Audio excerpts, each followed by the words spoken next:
আপনারা লক্ষ্য করবেন ভক্তরা যারা আছেন তাদের কোনো বিপদ আসলে তারা কিন্তু ভগবানের কোনো না কোনো নাম উচ্চারণ করেন। আর ভগবানের প্রত্যেক নামের কিন্তু সুন্দর সুন্দর মাহাত্ম্যও রয়েছে। ঠিক তেমনি গোবিন্দ নাম, শুধুমাত্র একবার গোবিন্দ নামটি উচ্চারণ করলে যে এর পুণ্য হয় সেই সম্পর্কে স্কন্ধ পুরাণে সুন্দর ব্যাখ্যা দেওয়া রয়েছে।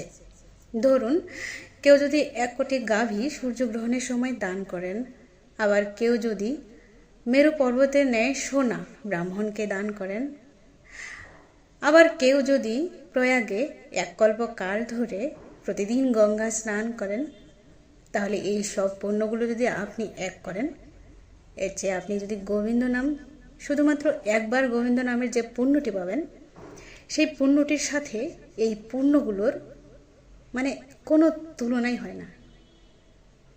তাহলে দেখুন,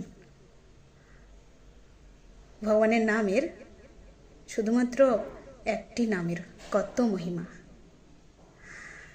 যে নামের উচ্চারণের ফলে সমস্ত গাভী দান, গঙ্গা স্নান, স্বর্ণদানের পুণ্যফল অনায়াসে আপনি পেয়ে যাচ্ছেন।